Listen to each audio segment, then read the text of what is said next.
Une nuit a suffi pour fissurer des certitudes installées depuis des décennies dans le Sahel. En quelques heures, à l'île al ce qui ressemblait à une guerre sans fin s'est mué en basculement stratégique porté par des réseaux locaux, des signaux faibles interceptés et une coordination que l'extérieur n'attendait plus. Qu'est-ce que cela change concrètement pour la région et pour la manière dont le monde lit la résilience quand Ibrahim Traoré devient le point de convergence d'un récit d'autonomie? Ce n'est pas seulement une victoire, c'est une relecture du terrain. Ce qui suit n'est pas un simple récit d'opération militaire, mais une lecture structurée d'un basculement dont les effets dépassant largement le champ de bataille.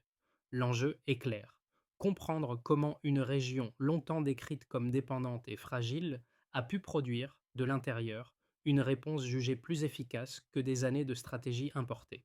Pour le Sahel, le bénéfice est tangible: reprendre l'initiative, restaurer la confiance locale et redéfinir les priorités de sécurité sans attendre une validation extérieure.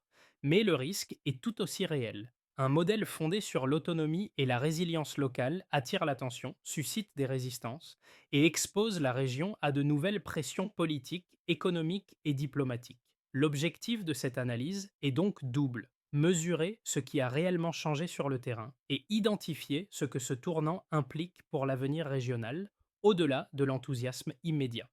La surprise ne vient pas seulement du résultat, mais de la vitesse. En moins de 12 heures, un rapport de force considéré comme figé a été inversé sur plusieurs points clés du Sahel. Ce délai extrêmement court, inhabituel dans un environnement aussi fragmenté, signale une rupture méthodologique plus qu'un simple succès tactique et place immédiatement Ibrahim Traoré au centre de l'analyse. Cette rapidité s'explique par un enchaînement précis de causes et d'effets. D'abord, lecture fine de signaux faibles est transmis par des réseaux locaux, souvent invisibles pour les observateurs extérieurs. Ensuite, une capacité de coordination interne qui a permis de transformer ces informations dispersées en décisions opérationnelles quasi simultanées. Enfin, une volonté politique assumée de frapper avant d'être frappé, rompant avec des années de posture défensive. Pour comprendre ce basculement, il faut revenir au contexte antérieur. Le Sahel était depuis longtemps décrit comme une zone de dépendance sécuritaire, marquée par l'échec répété d'approches extérieures standardisées. Les stratégies importées reposaient sur des chaînes de commandement lourdes, des délais décisionnels étendus et une connaissance limitée du terrain humain. Cette configuration a progressivement érodé la confiance des populations locales et affaibli la capacité d'initiative des forces régionales.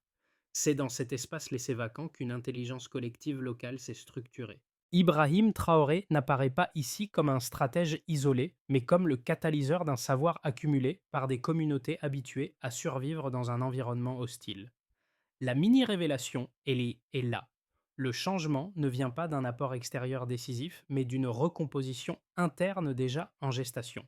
Ce point répond directement à la question ouverte au début: le renversement était préparé bien avant d'être visible.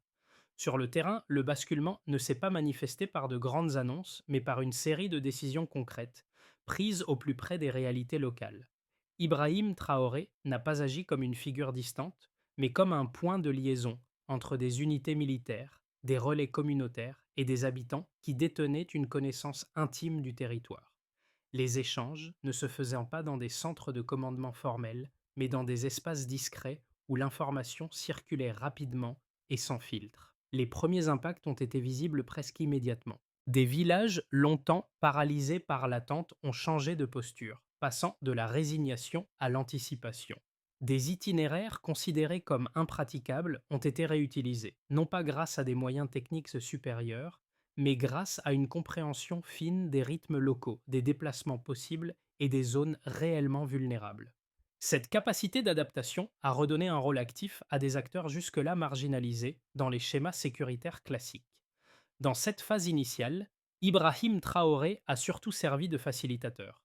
Il a permis l'alignement rapide entre intention politique et exécution opérationnelle, réduisant les frictions qui ralentissaient auparavant toute initiative. Cette fluidité a eu un effet psychologique immédiat. La peur diffuse a reculé, remplacée par un sentiment de reprise de contrôle. Le changement le plus marquant n'était donc pas uniquement militaire, mais perceptible dans la manière dont les populations et les forces locales se projetaient à nouveau dans l'action. C'est là que tout se joue. Quand l'initiative revient à ceux qui vivent le terrain, l'équation sécuritaire se transforme. Avant ce basculement, la dynamique était largement prévisible. Les forces sahéliennes attendaient, subissaient, réagissaient tardivement, tandis que les offensives adverses imposaient leur tempo. Après la décision prise par Ibrahim Traoré et son état-major, cette logique s'est inversée en quelques heures, transformant une posture défensive en une séquence d'actions coordonnées et assumées. Tout commence avec l'interception de signaux faibles. Des mouvements inhabituels, des transmissions fragmentées et des indices logistiques ont été repérés par des réseaux locaux habitués à lire le territoire. Ces informations, longtemps jugées secondaires par des chaînes de renseignement extérieures, ont été prises au sérieux. Elles ont circulé rapidement entre villages, unités mobiles et responsables opérationnels, créant une image cohérente d'une attaque imminente. À ce stade, la décision clé n'était pas encore militaire, mais politique. Agir immédiatement, sans attendre une confirmation extérieure. Puis, le tournant arrive quand cette décision est traduite en actes. Les unités sahéliennes se déploient simultanément sur plusieurs axes, coupant les lignes de ravitaillement identifiées comme critiques. Les routes secondaires, souvent négligées, deviennent des vecteurs de manœuvre. Les frappes sont ciblées, brèves et coordonnées à partir d'informations partagées en temps réel.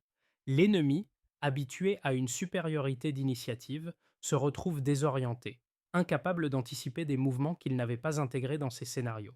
Et l'élan se confirme avec la synchronisation régionale. Burkina Faso, Mali et Niger agissent comme des fronts complémentaires, plutôt que comme des acteurs isolés. Cette convergence, rare dans l'histoire récente de la région, amplifie l'effet des actions locales. Les dépôts logistiques adverses sont neutralisés, les bases avancées perdent leur capacité de projection et toute tentative de contre-attaque est freinée par un manque d'informations fiables. En moins d'une demi-journée, le rapport de force est profondément altéré.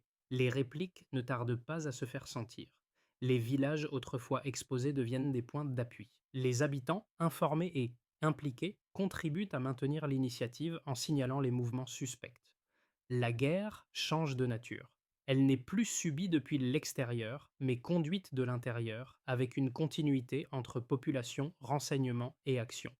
Ibrahim Traoré apparaît ici comme le pivot d'une orchestration collective, non comme l'unique moteur. Au fil de cette séquence, une leçon se dessine. Le succès ne tient pas à une puissance nouvelle, mais à la capacité de transformer une connaissance locale diffuse en une action rapide, lisible et assumée. Le fil des événements montre comment une région réputée figée a réussi, en quelques heures, à reprendre la main sur son propre tempo stratégique. Avant le basculement, la situation suivait un schéma bien connu: des offensives étalées sur plusieurs jours, une usure progressive des forces locales et une dépendance forte à des soutiens extérieurs pour compenser les failles logistiques. Après la décision d'agir portée par Ibrahim Traoré et ses équipes, l'écart est net. Le tempo s'est contracté, la coordination s'est densifiée et l'effet produit a dépassé ce que la configuration initiale laissait prévoir. Ce passage d'un rythme lent et réactif à une dynamique courte et proactive donne déjà une mesure claire du changement. Si l'on s'attarde sur des faits plus concrets, un premier chiffre apparaît. Les rapports internes évoquent une réduction d'environ 50% des capacités de ravitaillement ennemies en moins d'une demi-journée. Concrètement, cela signifie que des dépôts de carburant et de munitions identifiés comme essentiels ont été neutralisés presque simultanément. Cette perte n'est pas seulement matérielle, elle désorganise toute la chaîne opérationnelle, empêche la projection rapide de force et rend toute contre-offensive coûteuse et risquée. En termes simples, priver un adversaire de la moitié de son soutien logistique revient à lui retirer sa capacité d'initiative. Un autre repère, tout aussi révélateur, concerne la durée de l'opération. Là où des actions comparables prenaient habituellement plusieurs jours, voire des semaines, la phase décisive s'est jouée en moins de 12 heures. Ce delta temporel est déterminant. Il montre que la valeur ajoutée ne réside pas dans une supériorité technologique, mais dans la capacité à transformer rapidement l'information en décision. Chaque heure gagnée réduit la marge de réaction adverse et augmente l'effet de surprise. Cette compression du temps est l'un des marqueurs les plus clairs de la rupture stratégique observée. Et pour compléter le tableau, un troisième repère concerne l'extension géographique de l'action. Pour la première fois, trois fronts, Burkina Faso, Mali et Niger, ont été engagés de manière coordonnée. Cette simultanéité a permis de partager les informations en temps quasi réel et d'éviter les effets de dispersion. En pratique, cela signifie que les mouvements adverses repérés sur un territoire pouvaient être anticipés et contrés sur un autre, créant une pression constante et multidirectionnelle. Comparée aux interventions extérieures, non, souvent fragmentées, cette approche intégrée a renforcé la cohérence de l'ensemble de l'opération. Pris isolément, chacun de ces chiffres reste partiel. Ensemble, ils dessinent un changement structurel. La réduction massive des capacités logistiques, la contraction extrême du délai d'exécution et la coordination trilatérale montrent que le succès ne relève pas du hasard. Ils traduisent une montée en compétences internes fondée sur des réseaux locaux, une circulation fluide de l'information et une chaîne de décision raccourcie. Ibrahim Traoré apparaît ici comme l'un des architectes de cette articulation, non par accumulation de moyens, mais par optimisation de ce qui existait déjà. Ces éléments chiffrés éclairent aussi la question restée en suspens plus tôt. Le basculement observé n'est pas seulement perceptible, il est mesurable. Il indique qu'un modèle d'action ancré localement peut produire des résultats rapides et tangibles, là où des approches plus lourdes échouaient à créer un effet durable. Face à ce retournement, une lecture critique s'est rapidement imposée dans les cercles d'analyse internationaux. Le premier argument avancé est celui d'un soutien extérieur dissimulé. Selon cette position, la rapidité de l'opération, la précision des frappes et la coordination entre plusieurs pays dépasseraient les capacités supposées des forces sahéliennes livrées Rome à elles-mêmes. L'hypothèse d'un appui technologique ou logistique indirect est alors invoquée pour expliquer ce qui serait, autrement, une anomalie stratégique dans un environnement historiquement contraint. Un second argument complète cette critique. Même en admettant une montée en compétences locales, certains estiment que ce type de succès reste conjoncturel. Dans cette lecture, la victoire serait liée à un alignement temporaire de facteurs favorables plutôt qu'à une transformation durable. La dépendance au réseau informel, l'absence de structures lourdes et la fragilité économique de la région rendraient difficile la reproduction de ce modèle sur le long terme. Autrement dit, le succès serait réel mais non généralisable. Ces arguments méritent d'être pris au sérieux, car ils soulignent de véritables limites structurelles. Toutefois, ils négligent un élément central mis en évidence par les faits observés. Les outils mobilisés, y compris les dispositifs de surveillance et de communication, ne relèvent pas d'un transfert massif de technologies extérieures, mais d'adaptations locales, souvent rudimentaires, intégrées à des réseaux humains préexistants. La valeur ajoutée ne vient pas de l'équipement en lui-même, mais de la manière dont il est inséré dans une chaîne décisionnelle courte et cohérente. Surtout, la critique conjoncturelle sous-estime la profondeur du changement organisationnel. La capacité à coordonner trois fronts, à partager l'information en temps réel et à agir avant l'adversaire n'est pas un accident isolé. Elle reflète une évolution progressive des pratiques, accélérée sous l'impulsion d'Ibrahim Traoré, mais enracinée dans des années d'apprentissage collectif. La durabilité du modèle ne dépend donc pas d'un facteur externe unique, mais de la consolidation de cette intelligence locale. Ainsi, le débat ne se résume pas à une opposition entre autonomie et assistance extérieure.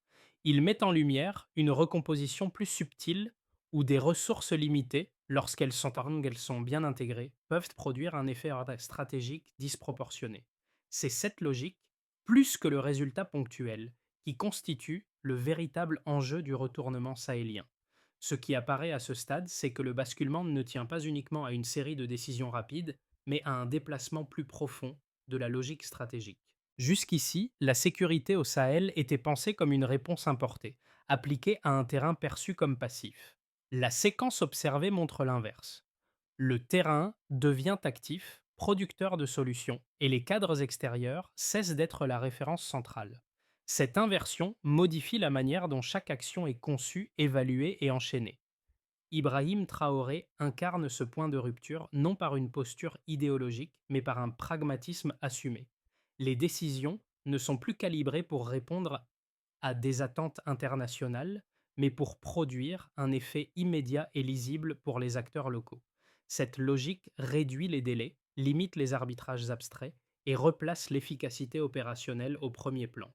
Le changement de centre de gravité était là. La légitimité vient du résultat tangible, pas de la conformité à un modèle préexistant. Ce déplacement a des conséquences en cascade. Il modifie les rapports entre forces armées et population, redéfinit les priorités de coopération régionale et altère la manière dont les succès sont interprétés à l'extérieur. Ce qui était vu comme une périphérie devient un laboratoire stratégique. Ce n'est plus seulement le Sahel qui s'adapte à son environnement, mais l'environnement stratégique global qui doit intégrer cette nouvelle donne. Cela répond aussi à une question implicite depuis le début. Pourquoi ce retournement ne ressemble à aucun autre? Parce qu'il ne s'inscrit pas dans l'ancien cadre, il en change les règles. Les effets de ce basculement ne restent pas confinés au champ militaire. Ils se diffusent rapidement vers quatre groupes clés, chacun touché de manière différente mais convergente par le changement de dynamique impulsé sous l'autorité d'Ibrahim Traoré. C'est à ce niveau que la portée réelle de l'événement devient pleinement lisible. Pour les populations locales, la première conséquence est le retour d'une sécurité perçue comme crédible. Des villages auparavant désertés ont recommencé à se repeupler, non par injonction administrative, mais parce que les habitants constatent une baisse tangible de la menace immédiate. La reprise des déplacements, la réouverture de marchés et la circulation de l'information locale traduisent une confiance retrouvée. Cette normalisation progressive agit comme un stabilisateur social, réduisant la peur chronique qui paralysait les communautés et renforçant leur implication dans la protection de leur propre environnement. Du côté des travailleurs et producteurs, l'impact est avant tout économique. La sécurisation des axes secondaires permet la reprise des échanges locaux, souvent plus vitaux que les grandes routes internationales. Les commerçants peuvent à nouveau acheminer leurs produits, les agriculteurs écouler leurs récoltes et les artisans retrouver une clientèle régulière. Cette relance n'est pas spectaculaire à grande échelle, mais elle est décisive au niveau microéconomique. Elle réduit la dépendance à l'aide extérieure et redonne une autonomie minimale à des foyers longtemps fragilisés par l'insécurité. La jeunesse sahélienne constitue le troisième groupe directement concerné. Pour une génération habituée à associer son avenir à l'exil ou à la résignation, ce renversement agit comme un signal symbolique fort. Le message implicite est clair, l'initiative locale peut produire des résultats visibles. Dans les centres urbains comme dans les zones rurales, cette perception nourrit de nouvelles formes d'engagement, qu'il s'agisse de participation communautaire, de réflexion politique ou de projets économiques. Ibrahim Traoré devient ici une figure de référence non pas pour son statut, mais pour ce qu'il représente en termes de capacité d'action endogène. Enfin, les acteurs régionaux et internationaux doivent revoir leur lecture du Sahel. Les États voisins observent avec attention une configuration où la coopération régionale prime sur l'intervention externe fragmentée. Certains y voient une opportunité de repenser les mécanismes de sécurité collective, d'autres une remise en cause de cadres établis. À l'échelle internationale, cette évolution oblige à reconnaître que l'efficacité ne découle pas toujours des modèles dominants, mais parfois de leur contournement. Le Sahel cesse d'être uniquement un espace de crise pour devenir un acteur stratégique à part entière. Ces quatre niveaux d'impact dessinent une cohérence. Le basculement ne crée pas seulement un avantage militaire ponctuel, il réorganise les rapports sociaux, économiques et politiques autour d'une logique d'initiative locale.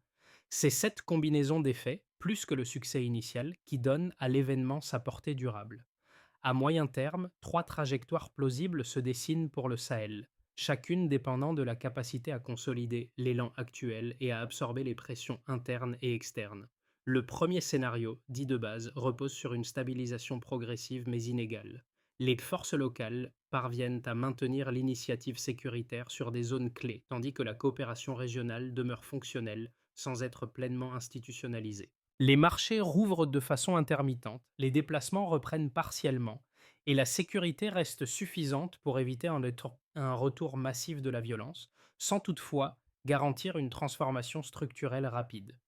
Le scénario optimiste suppose une consolidation plus franche du modèle d'action observé.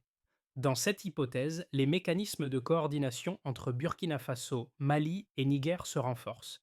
Les chaînes décisionnelles restent courtes et les populations continuent d'être intégrées comme acteurs de sécurité de proximité. Si cette dynamique se prolonge, les gains militaires initiaux se traduisent par des bénéfices économiques et sociaux plus visibles. Réouverture durable des accents commerciaux, retour des services essentiels et montée en confiance des acteurs locaux. Ibrahim Traoré apparaît alors comme l'un des catalyseurs d'une normalisation progressive où l'autonomie régionale devient un facteur de stabilité plutôt qu'une source de friction. Le scénario dégradé repose à l'inverse sur une accumulation de contraintes. Des pressions diplomatiques accrues, des sanctions économiques ou des divisions internes pourraient fragiliser la cohésion actuelle. Dans ce cas, la réussite initiale serait difficile à reproduire et les groupes adverses pourraient exploiter les failles pour reprendre pied. La sécurité deviendrait alors plus coûteuse à maintenir et la confiance des populations s'éroderait à nouveau, ramenant la région vers une instabilité chronique. Ces trois scénarios ne sont pas exclusifs et des combinaisons restent possibles selon les zones et les périodes. La clé réside dans une question simple. Si les conditions actuelles sont maintenues, alors le modèle peut s'ancrer. Si elles se fragmentent, les acquis risquent de s'effriter. L'enjeu pour les mois à venir n'est donc pas d'amplifier le succès, mais d'en assurer la cohérence dans le temps. Au-delà des analyses stratégiques, ce basculement touche des dimensions qui résonnent directement avec des expériences vécues ailleurs. Il interroge la manière dont des communautés confrontées à l'insécurité chronique, à la dépendance extérieure ou à la perte de confiance peuvent retrouver une capacité d'action. Le cas sahélien montre que la résilience ne se décrète pas depuis des institutions lointaines, mais se construit par des choix concrets, répétés et compréhensibles par ceux qui en subissent donc les conséquences quotidiennes. Pour les sociétés civiles, l'enseignement principal tient dans la relation entre sécurité et participation. Lorsque les populations sont perçues non comme des bénéficiaires passifs, mais comme des acteurs disposant d'un savoir utile, la dynamique change. Cette logique dépasse le Sahel. Elle s'applique à des quartiers marginalisés, à des régions rurales oubliées ou à des États confrontés à des crises prolongées. Le sentiment de reprise en main, même partielle, agit comme un multiplicateur de stabilité. Pour les décideurs et les observateurs, ce cas invite à une remise en question plus large. Les modèles standardisés, souvent conçus pour être universels, montrent leurs limites lorsqu'ils ignorent les spécificités locales. L'expérience sahélienne suggère qu'une approche plus modeste, fondée sur l'écoute, l'adaptation et la co-construction, peut produire des effets plus durables. Cela ne signifie pas l'absence de règles ou de cadres, mais leur ajustement permanent au terrain réel. Enfin, pour les jeunes générations, le message est symboliquement fort. Voir une région longtemps décrite comme condamnée produire ses propres solutions change le récit dominant. Cela ouvre un espace de projection où l'avenir n'est plus uniquement subi mais négocié. Le lien avec le spectateur se situe là. Dans cette possibilité de transposer, à des échelles différentes, l'idée qu'une transformation devient envisageable lorsque l'initiative locale est reconnue et soutenue. Pour que le basculement observé ne reste pas un épisode isolé, une trajectoire opérationnelle claire doit s'imposer. La première étape consiste à sécuriser durablement les zones reconquises. Il ne s'agit pas seulement de maintenir une présence armée, mais d'organiser des patrouilles coordonnées avec les communautés locales afin que l'alerte précoce et la dissuasion deviennent des réflexes partagés. Le succès se mesure ici par la réduction progressive des incidents et par la continuité de la vie civile. La deuxième étape vise à réactiver les services essentiels. Écoles, centres de santé et points d'eau jouent un rôle structurant dans la stabilisation. Leur remise en fonctionnement rapide agit comme un signal de normalisation et renforce la confiance des populations. Cette phase demande une priorisation claire et une coordination entre acteurs locaux plutôt qu'une multiplication de dispositifs lourds. Vient ensuite la relance de l'économie de proximité. Sécuriser les axes secondaires, soutenir les marchés locaux et faciliter la circulation des biens permet de restaurer des revenus et de réduire la dépendance à l'aide extérieure. Cette dynamique économique, même modeste, est un pilier de la résilience à moyen terme. La quatrième étape concerne la formation et la transmission. Investir dans les jeunes, les cadres locaux et les relais communautaires permet d'ancrer les pratiques efficaces observées. Sous l'impulsion d'Ibrahim Traoré, cette dimension devient centrale. Consolider les compétences pour éviter que l'élan actuel ne repose sur quelques individus clés. Enfin, la coopération régionale structurée doit être renforcée.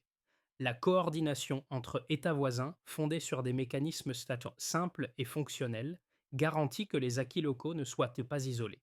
Cette feuille de route ne promet pas une solution immédiate, mais elle trace un chemin réaliste pour transformer un succès ponctuel en stabilité durable. En revenant au terrain, là où tout a commencé, une image s'impose. Celle de villages autrefois figés dans l'attente, redevenus des lieux de circulation, de parole et de décision.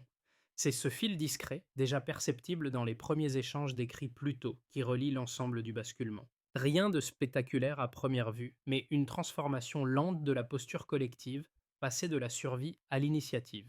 Ce changement est moins visible que les frappes ou les chiffres, mais il est plus structurant. Ibrahim Traoré s'inscrit dans ce récit comme une figure de transition, plutôt que comme un héros isolé. Son rôle n'a pas été d'imposer une vision abstraite, mais de permettre à des logiques déjà présentes de s'aligner et de s'exprimer. Les décisions prises dans des espaces discrets, au contact direct des acteurs locaux, ont produit un effet d'entraînement qui dépasse sa personne. Ce sont ces moments, souvent invisibles de l'extérieur, qui expliquent la cohérence du mouvement observé. L'émotion qui se dégage de cette séquence tient précisément à cette normalité retrouvée. La peur recule, non parce qu'elle a disparu, mais parce qu'elle n'est plus paralysante. Les populations, les unités locales et les relais communautaires se projettent à nouveau dans un avenir pensable. Le Sahel cesse d'être uniquement un lieu de crise pour redevenir un espace d'action. Quand l'initiative revient, le récit s'en trouve durablement transformé. Arrivé à ce point, le récit du Sahel ne demande pas une adhésion, mais une attention différente. Il invite à observer comment des sociétés confrontées à des contraintes extrêmes peuvent réorganiser leurs priorités, tester des solutions imparfaites et produire, malgré tout, des effets tangibles. Ce qui se joue ici n'est pas un modèle à copier, mais une expérience à interroger, avec ses forces, ses limites et ses zones d'ombre. Pour le lecteur, l'enjeu n'est pas de juger à distance, mais de réfléchir aux conditions qui rendent possible une telle recomposition. Quelles formes de savoir local sont ignorées dans d'autres contextes? Quels mécanismes ralentissent inutilement l'action collective? Et à quel moment la dépendance à des cadres extérieurs devient-elle un frein plutôt qu'un soutien? Ces questions dépassent largement le Sahel et concernent toute société confrontée à l'incertitude. Ce récit ouvre ainsi un espace de discussion plus large, où la résilience cesse d'être un slogan pour devenir un processus concret, parfois fragile, toujours situé. La suite n'est pas écrite d'avance. Elle dépendra de la capacité à maintenir le dialogue, à reconnaître les dynamiques locales et à accepter que des réponses crédibles puissent émerger hors des schémas dominants.